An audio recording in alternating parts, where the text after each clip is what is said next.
I lost $50,000 on my first rehab project, and it was all due to one mistake. It wasn't the market. It wasn't a scam. It was one mistake that I made that I don't want you guys to ever make. So I'm going to give you this story today. So the project was pretty simple. There were 3 properties on one block, and this was a block close to LaSalle University. For those who know Philly, a big 5 school. I actually played ball at LaSalle for a year, so I knew this area well, and it was rapidly developing. They just built a shopping center across the street, really. So they built like a supermarket, a bank. They had a GameStop. They had a couple restaurants. It was a good area. It was a student housing area. You could Section 8. It was in East Germantown, so still a very C-class market. But I got these 3 properties for next to nothing. These 3 properties, I got 2 of them from a tax sale for $12,000 a pop. And the third one, I actually skip traced one of the owners. I just looked up the address. It looked abandoned. It looked vacant. So I grabbed the phone number off a website, called them, and offered them 10 grand. And they took the deal. They took the money. So we got 3 properties, roughly 12,000, 10,000 each. You're talking 30, 40K, 35K. You guys can do the math behind the scenes, right? So here's how the numbers looked on the deal. One property was a tear down. And keep in mind, I don't have a lot of experience at this time. I'm just trying to figure this game out. One property's a tear down, meaning the roof is kind of caved in into the second floor onto the first floor is in the basement. This is a straight up gut job. Everything must go.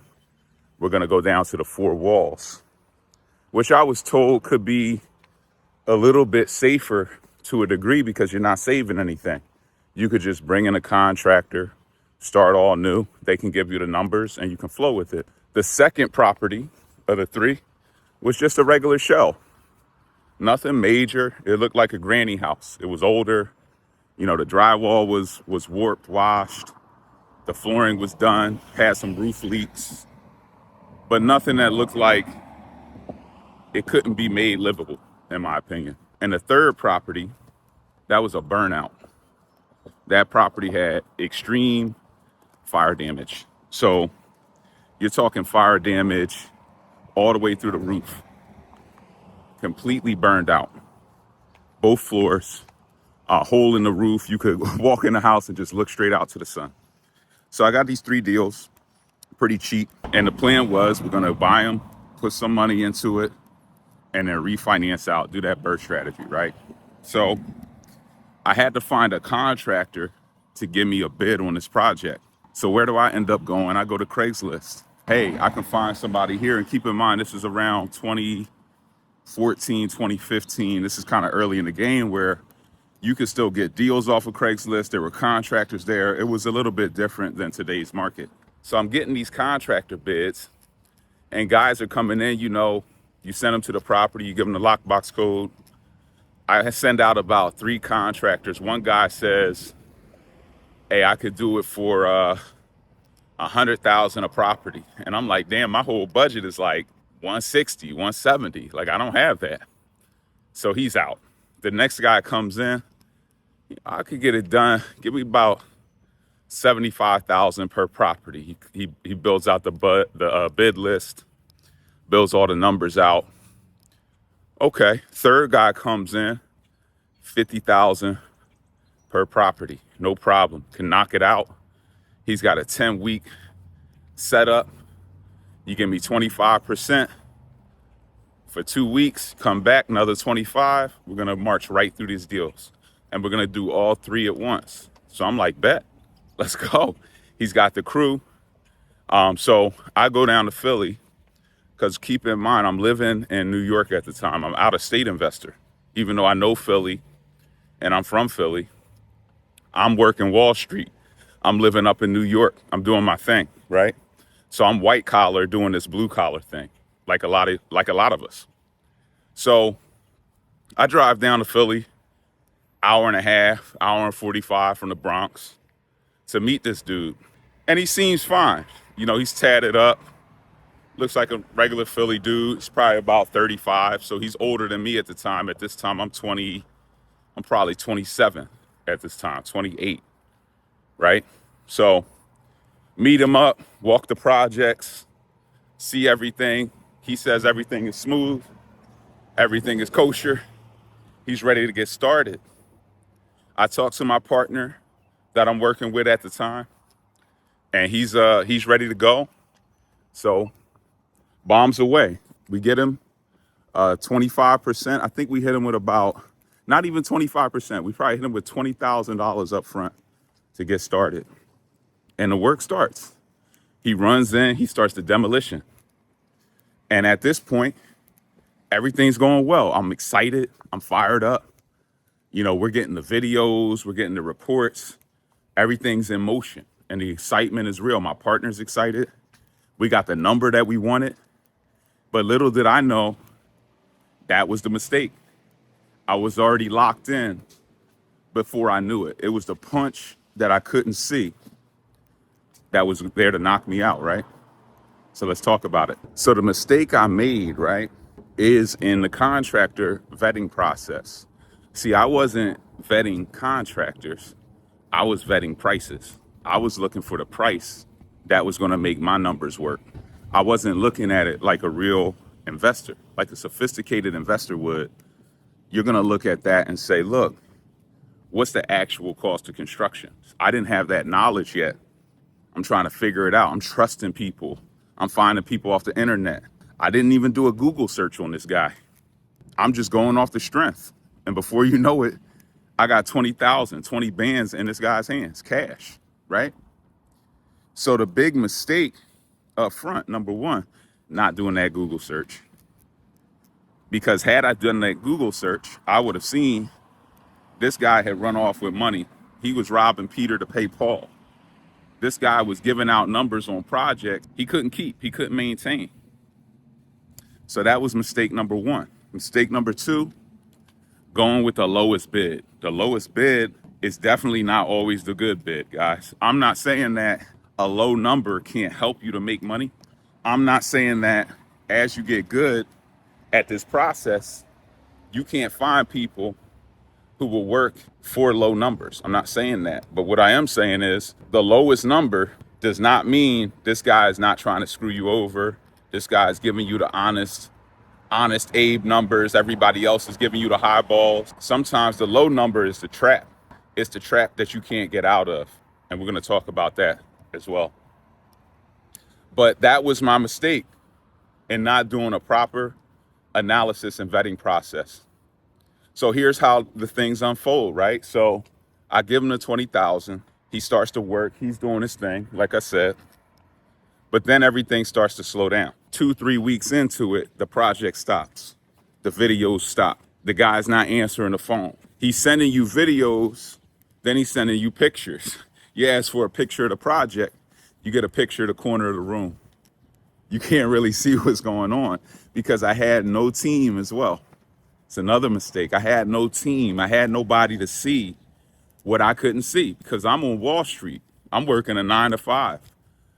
I'm hundreds of miles away and I have no visibility other than this guy that I trusted.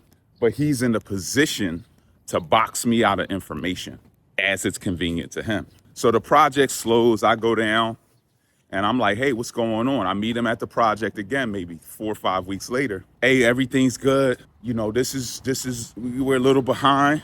Things a little bit, more expensive than I thought. But I got it. I got it covered. I got a plan. I just need another 25%. He needed a little bit more money to keep going. So now you're in a catch-22. What do? You need to get through this project, right? You got 3 houses.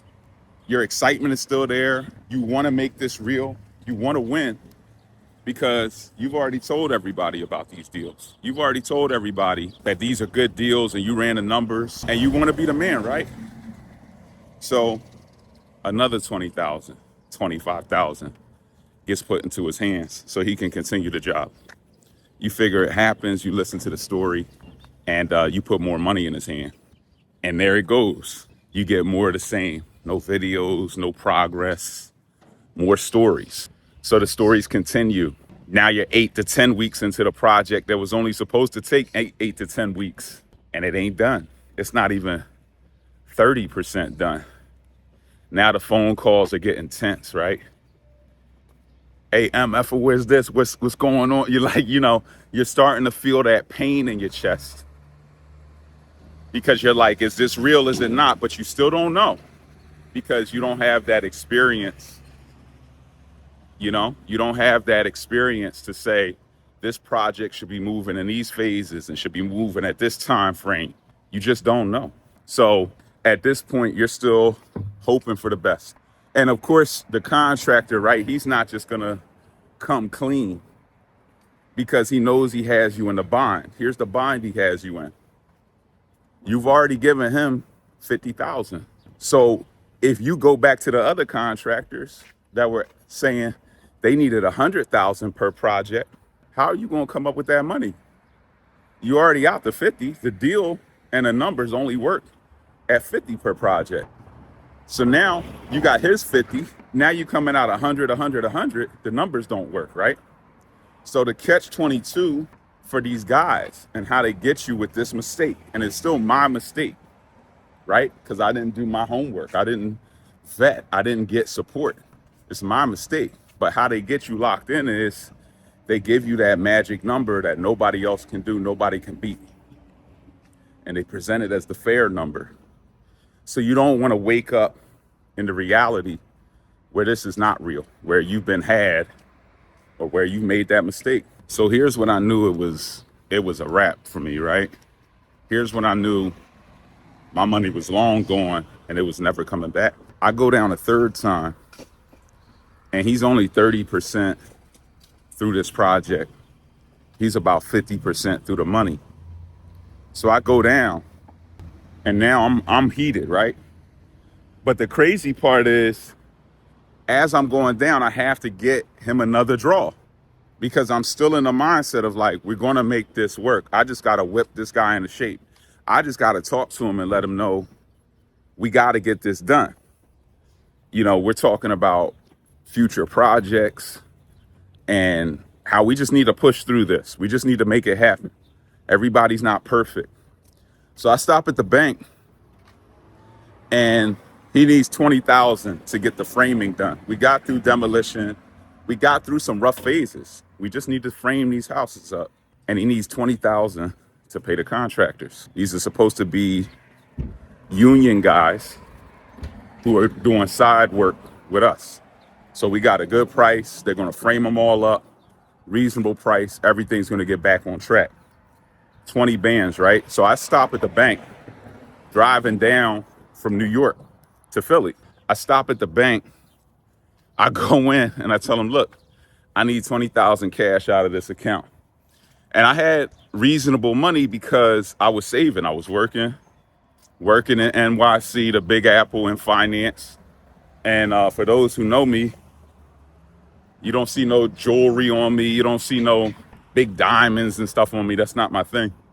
I save all my money. I put it into real estate. I don't buy fancy cars or none of that. That's never been me. And it won't be me. I get nothing out of that. So they're like, man, 20,000 cash. We're gonna have to talk to the manager. And that was God kind of placing some barriers, right? Kind of like a warning sign. Slow down, young man. Slow down. So I'm ignoring all of this. I'm like, nah, this is my money. Go get my money. I'm fighting them to get the cash to hand to this guy for him to run off with it. After getting every flashing neon, slow down, stop, resistance, energetic resistance, and getting access to this money. But I fight. I get this money. And I continue my trip. And this was in like Jersey. So this was like after driving an hour, stop at the bank at Jersey. I keep going to Philly. I put this money in this guy's hand like a football. Like it's just a pack. 20,000 in an envelope, boom. Let's get this done. Let's make this happen. You know, that was the last time, one of the last times I seen that guy was when he got that money. Because I think he knew, and I told him face to face, like, this one don't happen, we're going to be at it at this point. And I think he knew the jig was up at that point. And I knew. I said, look, if he don't deliver on this, he's just a flim-flammer, man. He's just not who he says he is. And looking back on it, I think the guy's just one egg short of an omelet. Some of these guys have grandiose visions of themselves. They think they're people that they're not. I build houses for people professionally. A lot of people want to do that. They can't do that. They're not that person. It takes a lot of skill sets. A lot of the skills I got from Wall Street, from working in high net worth firms, from working at startups, are required for me to be able to do what I do today. But your average street guy doesn't have that. It's hard to take a street guy who also has the boardroom acumen. But that's what's needed, because real estate, in my opinion, is a street business and a white collar, high net worth asset management business, all mixed into one. You need all the skills, which means if you're white collar now, you have half the skills. We need to teach you the blue collar. If you're only blue collar, you got half the skills. You need to learn the boardroom and how the executives work and talk. But I digress. So now that you know how I got burned on that deal for $50,000 from my mistake, because I didn't even do a Google search on homie, and that's my mistake. We need to own our mistakes. I'm not saying like he wasn't wrong, right? I'm not saying that. He was dead wrong. Looking back on him though, he was kind of limited. I think there's something wrong with him. I don't think he's like fully conscious. I think he's like special. I think he's damn near special, is what I'm trying to tell you guys. But it takes two to tango. It takes willful ignorance, maybe too much exuberance and wanting it to be real, you know, wanting things to happen. It might take some of that as well. But now that you know that, let's talk about some of the things that are going to protect you from this ever happening to you.